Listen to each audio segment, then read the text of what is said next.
What will we cover today? We're going to cover how to set up Facebook and Instagram privacy settings, why you'd want to actually talk about them, and other precautions that will help you stay safe on social networking platforms. Why should we cover privacy and security settings? We should do this because we want to understand how to use privacy settings, because they're going to help you in the long run to keep you and yourself safe. And knowing this information will also help you, so then you can use all the features on the social media sites without having any worries.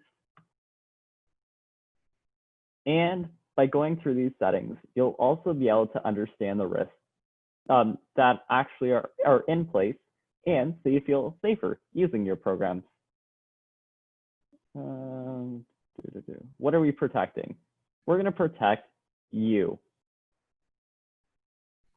Next, what about us do we really want to protect? We'd want to protect, what do you think of first?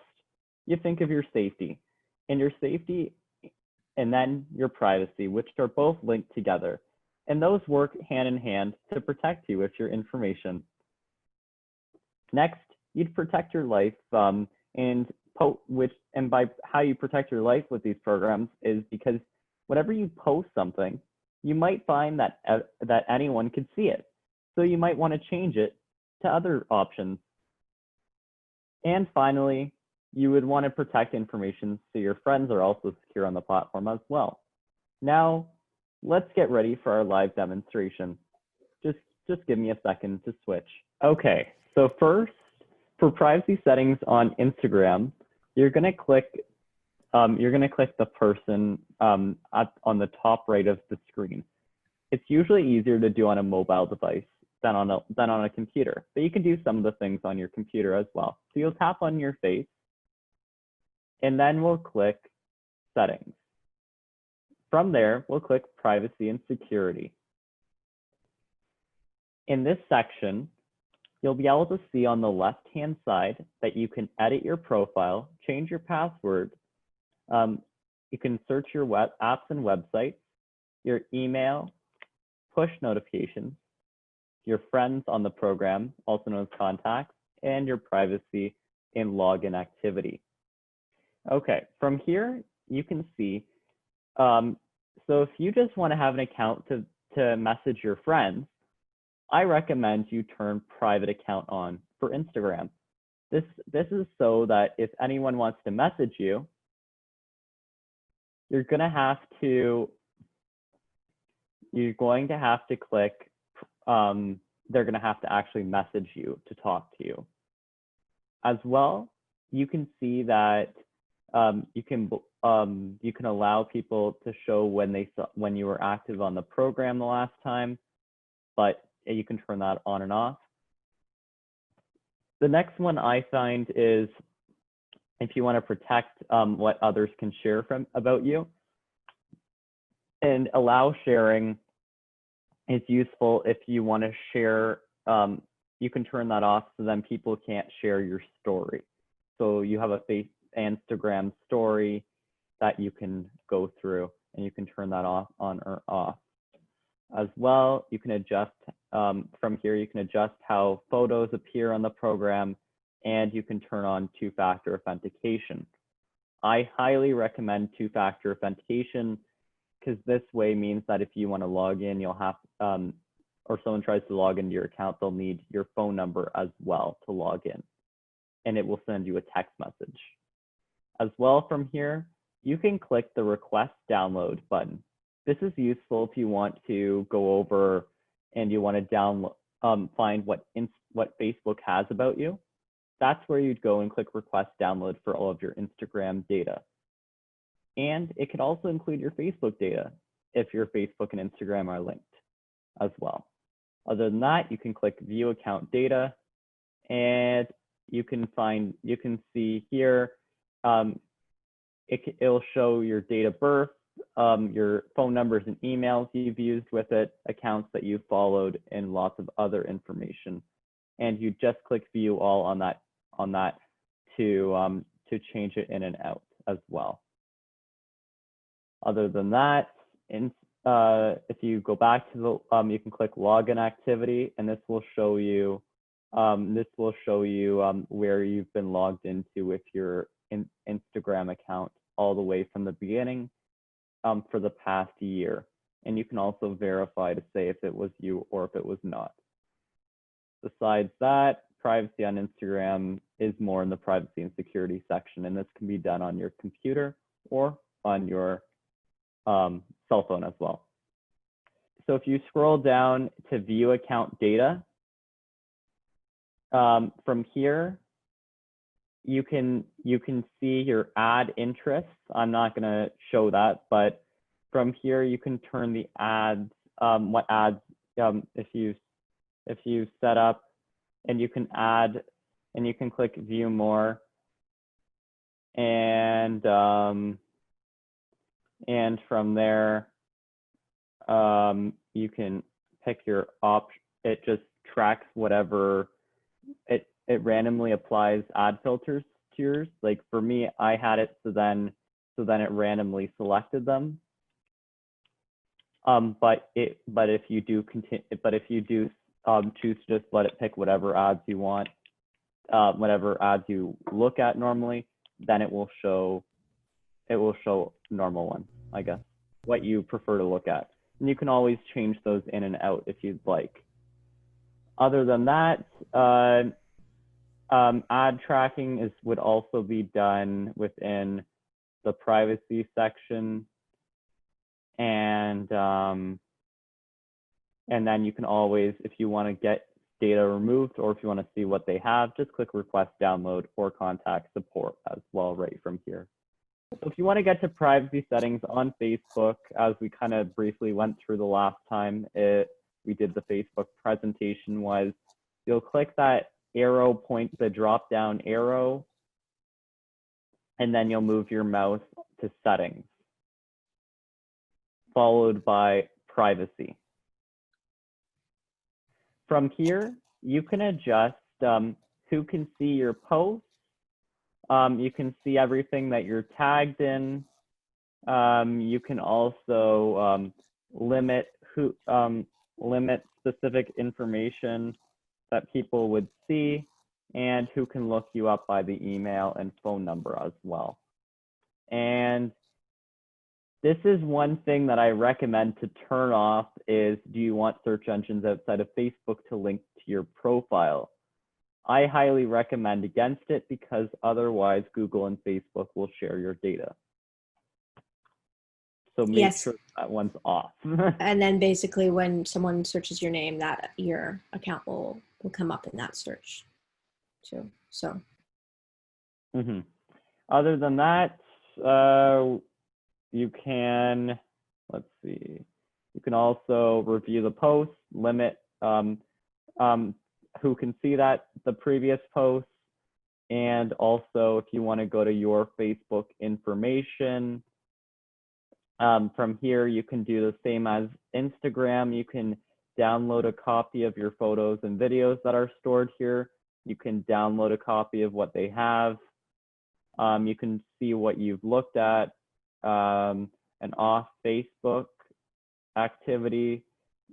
So if you searched off of Facebook, but with a Facebook account logged in, and finally, you can manage your information and deletion section is here as well. Besides that, you can go to security and login, and you can see where you're currently logged in.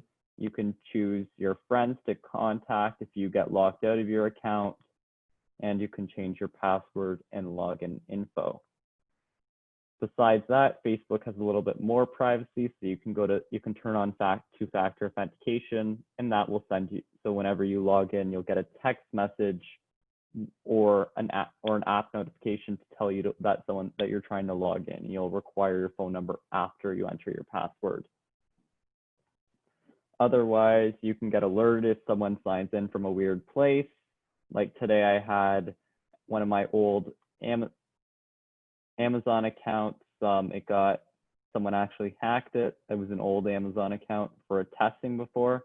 Someone in I think it was Taiwan or Xinjiang, went in at 10 p.m. in China time, so 10 a.m. here.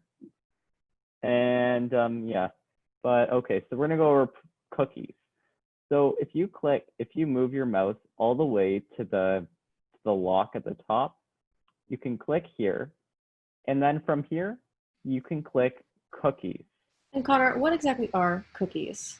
Okay, so cookies are a piece of data, piece of information that tracks what you're doing. So Facebook has a whole bunch of trackers that they put across websites all across Google, Bing, and other search engines, and other websites, same as Google. So if we want to stop cookies from it tracking you, we're going to click the lock beside the HTTPS. And after that, we're going to click cookies. From here, you can simply click remove and remove. Though, you're also going to want to check, because if you do this, this is also how to log out, because if you delete the cookie, they're also used to save your login. So to see that you're logged in. So if you delete them, you'll have to re-log in with your password as well. Other than that, you can use app passwords instead of using your Facebook password if you want to log into other apps with Facebook, and you can click generate app passwords for that. Other than that, you can adjust your settings for face recognition by clicking face recognition, click continue, and you can turn this off. So I'd recommend to turn your face recognition off. Sorry, I went a little bit too quickly on that one, but this one's helpful, so then no one can get into your, can find you on the internet with your face from Facebook. Can we just go a little bit deeper into face recognition? Okay. And explain what it is, what they use it for.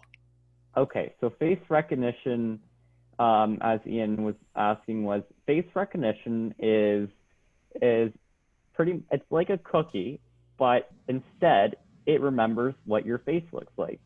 So a website will get a picture of your face, and then it will save it, and then it can look at other websites and see if it can find a picture of you on those websites and match them all up. So you can match them together as well. And the reason why you want this off is because otherwise Facebook will be able to find you on any other website by just looking at your face. And it also adds to your Facebook data and cookies as well, as we were talking about before. So that the suspicious person in me then says, what benefit is it to Facebook to be able to recognize me on other websites? It's a benefit to Facebook because then they can use it for ads, they can use it for private tracking, and they can use it for pretty much anything, unless you're in a regulated state. So there is them, if you want to go through, there are memorialization settings you can put on your own account. But these are not available on Instagram though. No. So you're dead. It's dead. It's out there forever.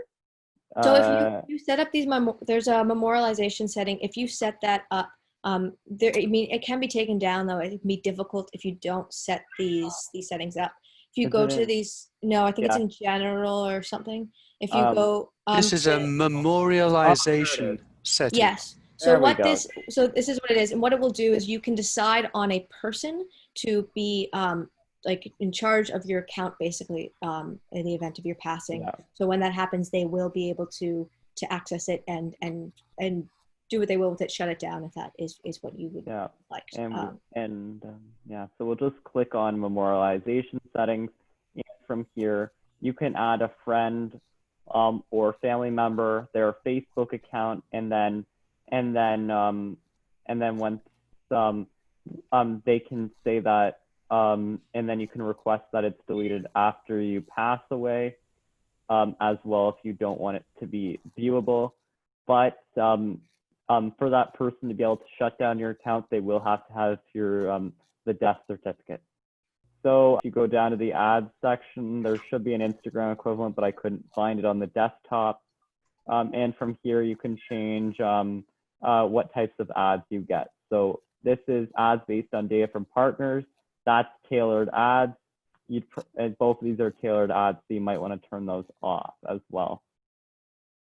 And if you don't want it to be a specific ad topic, you can also add it here by clicking here. Other than that, you can see what information is public when it's generating Facebook ads. And your interests are also here.